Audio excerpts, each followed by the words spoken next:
هاي اصحابي، اسمعوا بس كده الاول. سامعين بقى صوت القرمشه الخطير ده؟ هنعمله من البطاطا، هنعمل كمان شيبس من البطاطا وهتبقى مقرمشه وبجد طعمها حلو قوي. والاهم من كل ده ان هي هتبقى كمان سوبر هيلثي. ننقدق فيها كده واحنا قاعدين، بيبقى احنا دخلنا موسم البطاطا. بصوا بقى ازاي هي كرانشي ولذيذه قوي. بس اول حاجه ما تنسوش ان انتوا تعملوا لي لايك وشير وسبسكرايب عشان تفولو بقيه السيريز. هنا بقى ههتم كويس قوي ان انا هغسل البطاطا كويس قوي، وهشيل منها اي حاجه من الحاجات اللي بتبقى موجوده دي، او الطين بيبقى موجود فوقيها، لان انا هستخدم هنا القشر.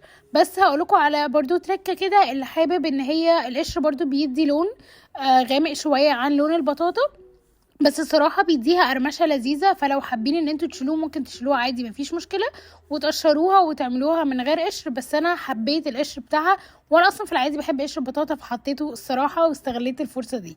غسلت بقى هنا البطاطا اللي انا هستخدمها. بعدين هبدا بقى اجيب القطاعه دي، لو عندكم استخدموها، لو مش عندكم حاولوا ان انتوا تقطعوها لرفيع جدا. واكيد عندكم اي قشاره بتاعه البطاطس قشروا بيها عايزه بس انها تكون رفيعه، مش عايزاها عريضة زي الشيبس كده، علشان تكون مقرمشة معايا وتكون برضو تدي الكرانش اللي انتوا شفتوه ده. هنبدأ بقى ان احنا نقطع البطاطا زي ما انتوا شايفين. هسيبكم مع تقطيعها وارجع لكم بقى بعد الفيديو.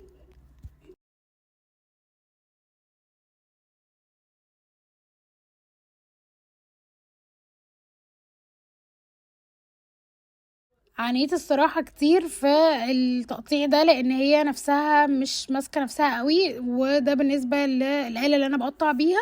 فكملت الصراحة لحد ما خلصت الكمية اللي هوريها لكم دي. ممكن على فكرة تستغلوا ولادكم بقى ان هما يساعدوكم في الموضوع ده، وكمان هيبقوا متحمسين قوي ان هما في الاخر هيجربوا حاجة جديدة وتشيبس كمان، فهيبقوا متحمسين ان هو يعملوا الموضوع ده. دي كده الكمية اللي طلعت معايا، استكفيت بيها الصراحة. وبدأت بقى ان انا احضرها علشان نشوف هنسويها ازاي. هنا حطيتهم كلهم في الطبق بتاعي علشان ابدأ ان انا احط لهم الزيت.